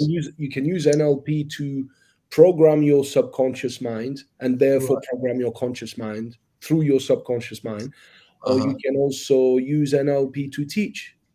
You can Uh-huh. also use NLP to create that accelerated learning in your student by finding the best way to talk to them. So you see, for example, we got you know the VAC principle, visual, auditory, kinesthetic. So Right. where you got students that are visual, so that's their Yes. individual Yes. learning Yes. style. Yes. You got students that are more kinesthetic, they like to do stuff, and then you got students that are auditory, they like to Right. hear you explain Yes. stuff. Yes. Yes. Yes. And so imagine if you have somebody that you explain something to somebody and that somebody says, oh, I see what you mean, just by Uh, how they speak. They say, right. I see what you mean. That means, you know, if you know what I'm talking about, that means that straight away you know that that's a visual learner. Or Right. when you say somebody that say, oh yeah, I hear what you're saying, Right. that's Right. Right. Yeah. auditory. Yeah. And somebody Yes. that says, you know, oh yeah, I feel what you're saying, or something like that. That's more like a kinesthetic guy. So Yeah. that's where you adapt the language to each individual so that they learn faster. You know what I Yes. mean? So Yeah. that's a Yeah. way that you can use NLP. But I mean, Right. NLP is so much more than that. Like there is a really good book called, you know, the series For Dummy, the For Dummy series. Oh, yes. Yes. Yes. Oh, Yeah. Yeah. Yeah. there is a book that I have. I bought that. It's neuro linguistic programming for dummies. Right. Right. Brilliant. Like it Uh-huh. really breaks it down really to the core. Really good stuff. Okay. Uh, Okay. yeah, you know, I really like that stuff. So Yeah. did you have any moment of epiphany in your life? Any big shift? Anything that happened that made you really change from one day to the next? Something, you know, like a big realization. Um, I wouldn't say like one day to the next, but over gradual. I think Yeah. pursuing what I wanted to do in life what was a big shift, because I'd worked security for 10, 15 years when I was younger. Okay. Worked in restaurants. I was a courier. I did all these sort of dead end jobs just to make a living. Yeah.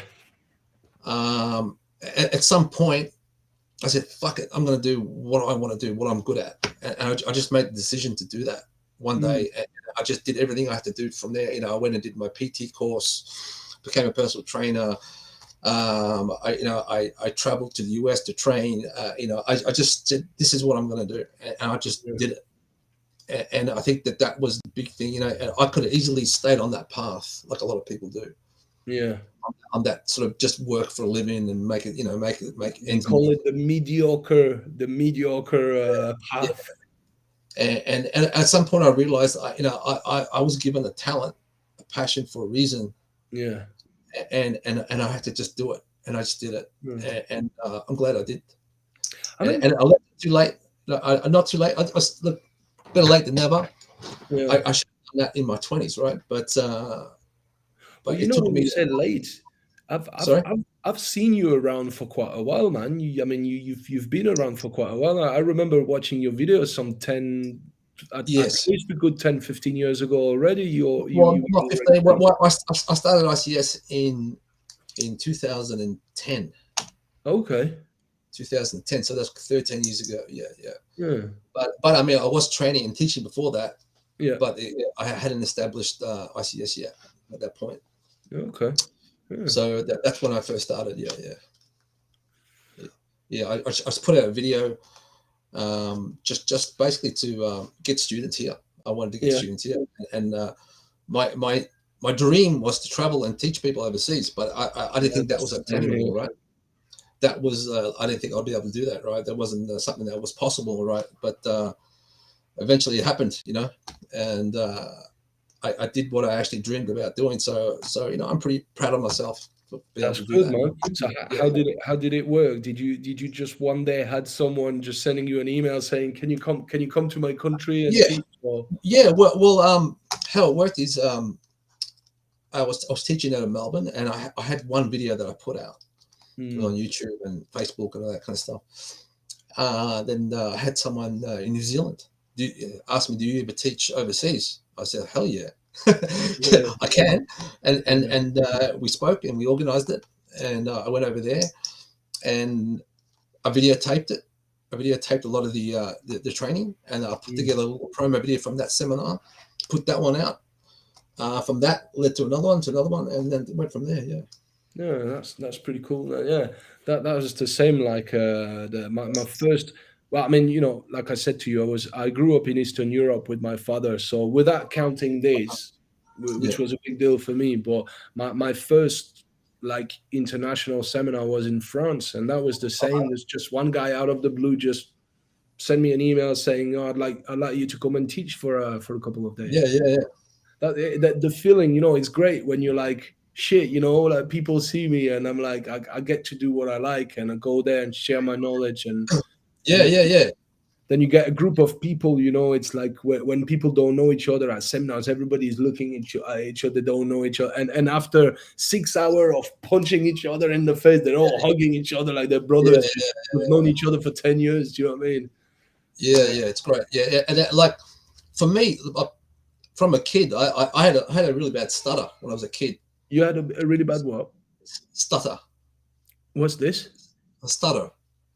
Like a Oh, speech, speech. Yeah, yeah, yeah, yeah, yeah. and so it's public speaking for me was terrifying. You know what I mean? Oh, I couldn't talk in front of a classroom at yeah, school, same thing here. Yeah. and I'd get teased at school and stuff like that. Right?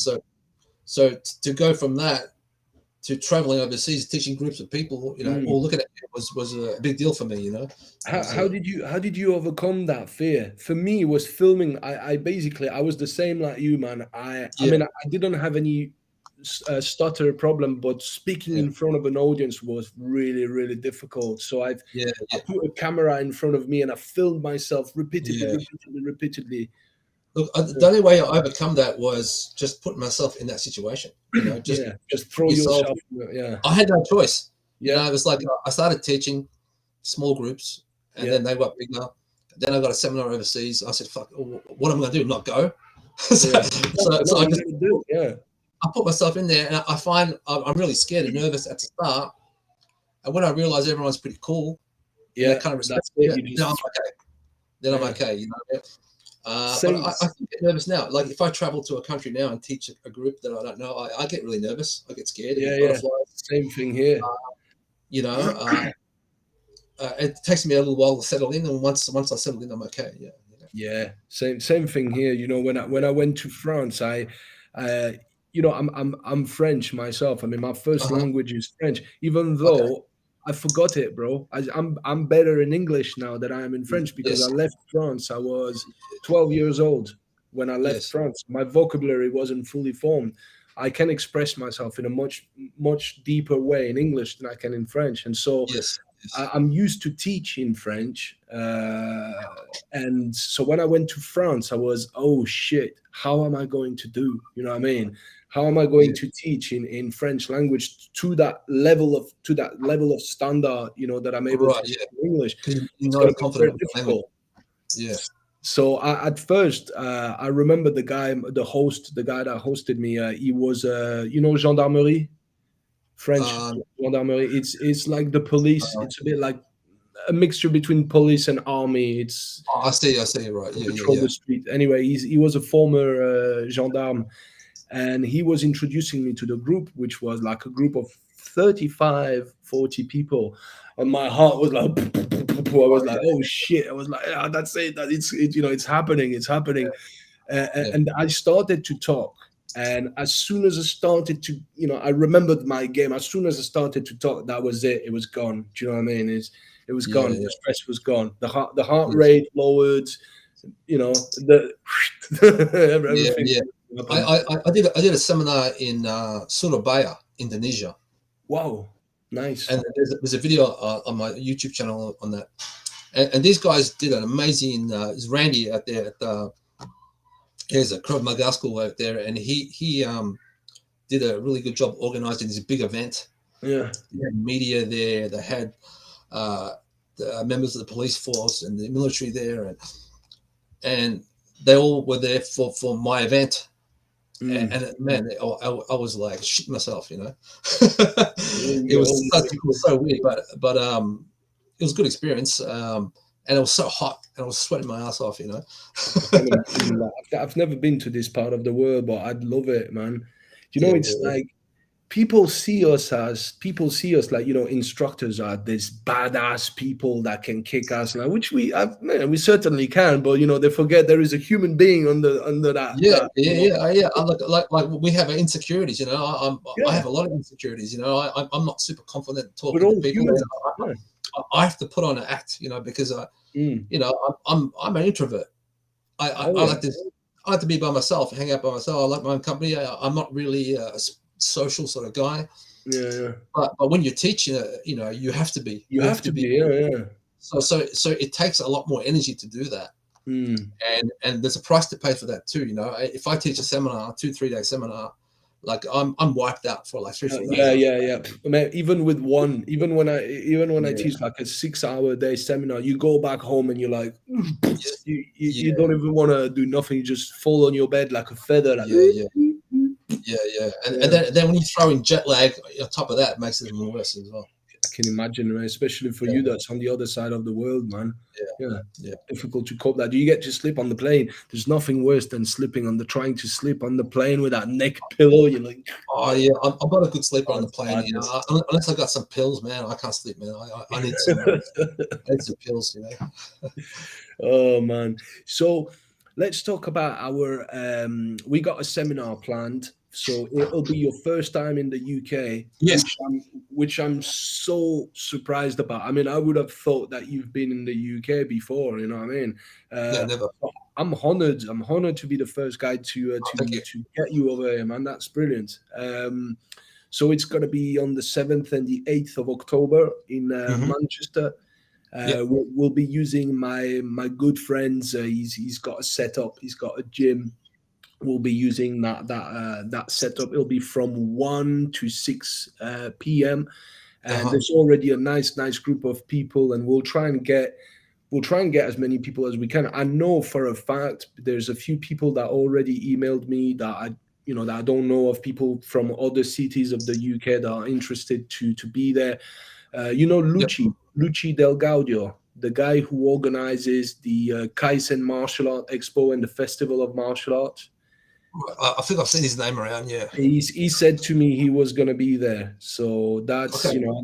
I'll see with him if he can advertise. I'm sure he'll advertise that on his platform as well, and he knows a lot of people, so hopefully we'll get a good group of people for that. Do you want maybe to speak about what we're going to have a look at on those 2 days? Have you got anything planned, or do you know what we're going to Yeah. be? Look, I want to sort of give you guys a big variety of. I want to show you. Look, I want to share all my knowledge and what I have. I'm probably going to do a lot of sort of street grappling. I'll show you a lot of street grappling. Yeah, some that's groundwork. cool. I don't want to cover stuff that you guys probably already know. So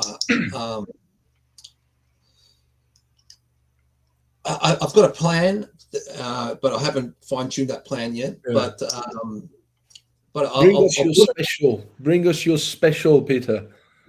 Yeah. Look. What I like to do is when I teach seminars is I might teach a scenario.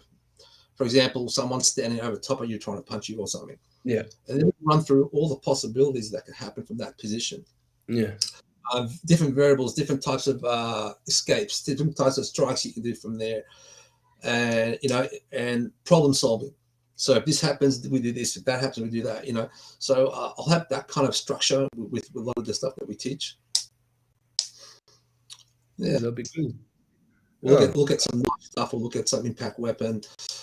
Probably focus on the unarmed combative side of it. So being unarmed, fighting people with and without weapons. Yeah.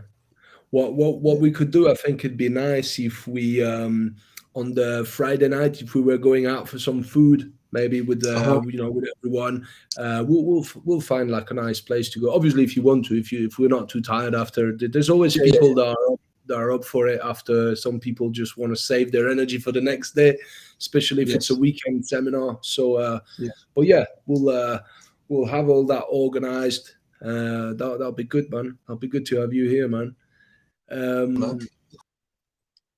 Yeah, looking forward to it, man. 100%, man.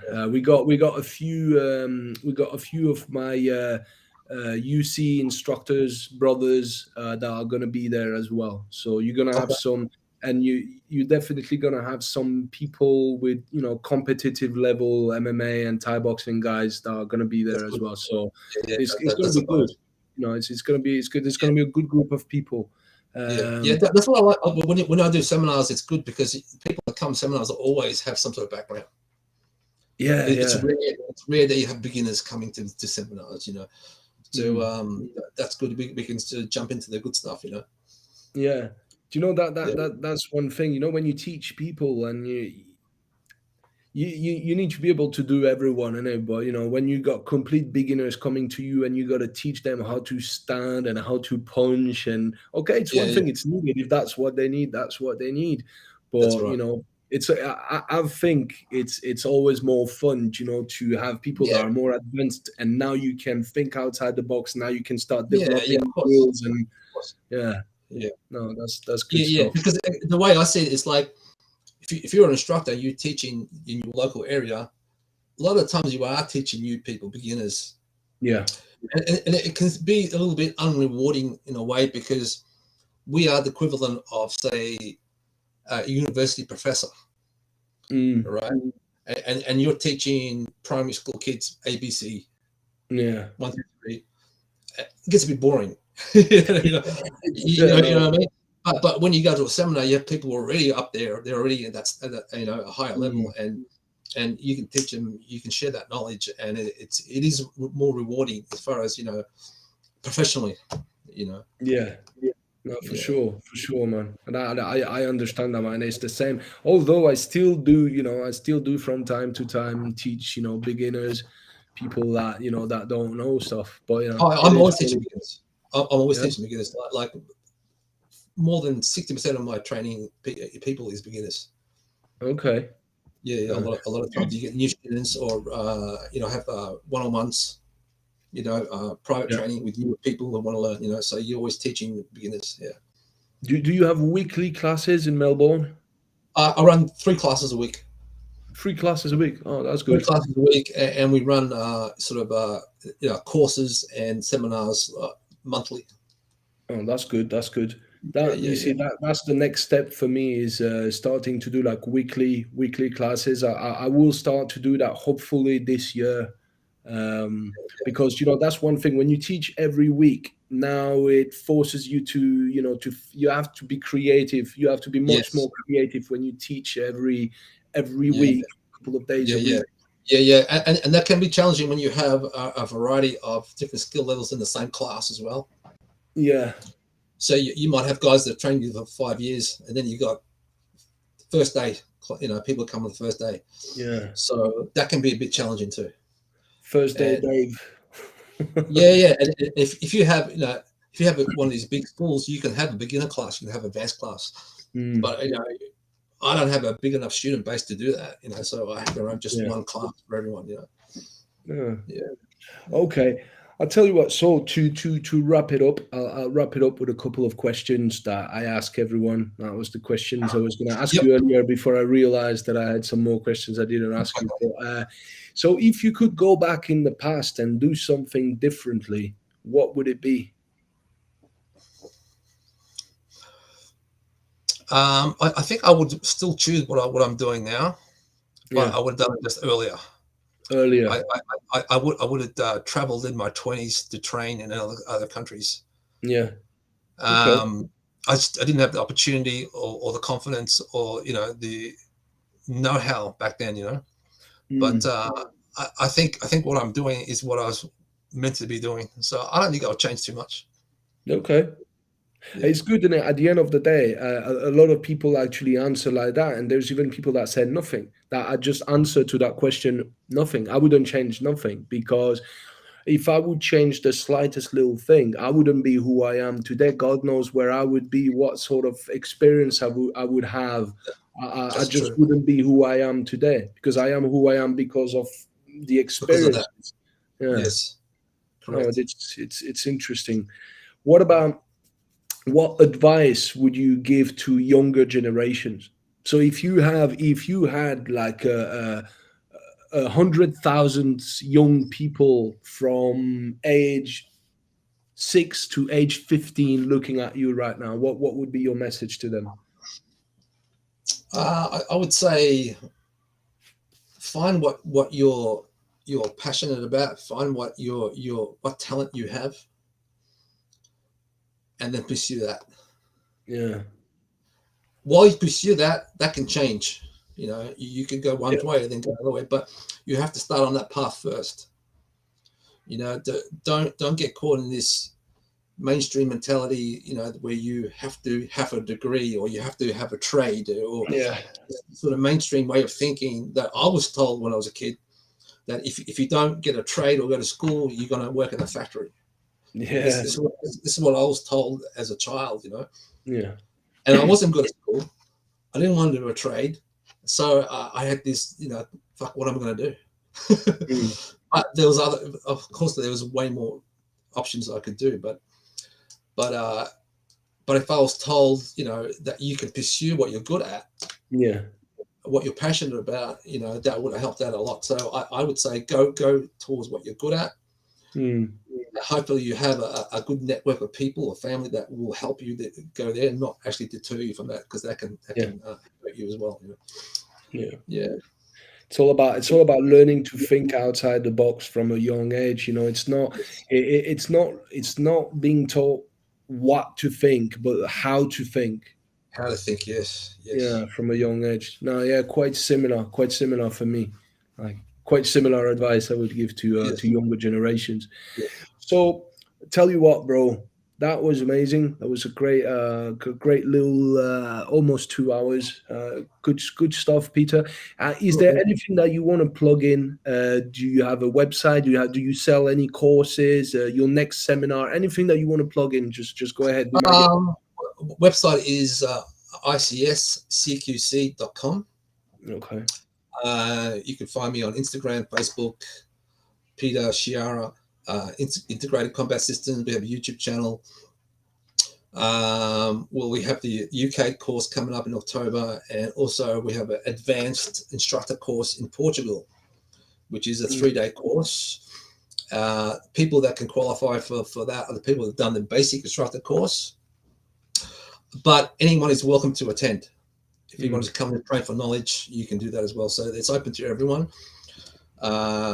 It'll be a good training holiday if you want to come down to sunny Portugal. Hopefully it's sunny. It's just near Porto, the city of Porto. So it's about 30 minutes Porto, yeah. Okay. So, Yeah. It's not too far from where I am now. You're near Lisbon, right? No, I mean I right now, because my mother bought a house in Portugal, so I'm at her house now. So this is about an hour and 15 minutes from Porto. Okay. Yeah, yeah. Okay. But when I teach, it's Lisbon. I teach more the side of Lisbon when I go and do seminars, because that's where these guys are. But yeah, sure, good stuff. Do you have any online courses or anything like that you No, sell? that's something that I've been asked many times, and I've got to get around to it. But it does take a lot of planning and It does. people's time. You need people's time. I can't do it by myself. I know, I need man. a I'm in the cameraman. I same need, boat. and That's what I'm doing at the moment. it's difficult to find time because people have lives, people have family, have jobs, and I can't feel bad asking people for their time. I feel bad, Yeah, I feel bad asking. I hear you. And it takes many hours of filming to get a complete course going, as you would know, right? So And you got the editing and all that. I know this is what I'm doing at the moment. yeah, but I'll definitely gonna get onto that, and it will happen at some point. Yeah. Well, it's the future, isn't it, bro? It's like we live in the digital future. So Yes. even if people need to come and train with us, you can always deliver the basics through Yes. video mean. Yes. Yes. Yeah. Absolutely. Awesome stuff. So for the people that want to watch the podcast again, or any other podcast that we do at Adrenaline Combatives, it's quite simple. They're broadcasted on Facebook. So my Facebook page, which is Julien AC. I also post them on the group, Adrenaline Combatives Facebook group and page. So they'll be a bit everywhere. But the easiest way is to go on the YouTube channel called Adrenaline Combatives in the live sections, and you can find this interview and any other interviews. And if you guys want to share widely, spread the love, and yeah, I shall see you soon. And I will just stay for a second. We'll just go. Well, I'll have a little chat with you once we're done now. But for everyone that's watching, I hope that you enjoyed that, and come and find us on the 7th and the 8th of October for a cracking seminar. It's going to be epic, to say the least. All right. Thanks, Julian. All right, Appreciate it. guys. See you soon.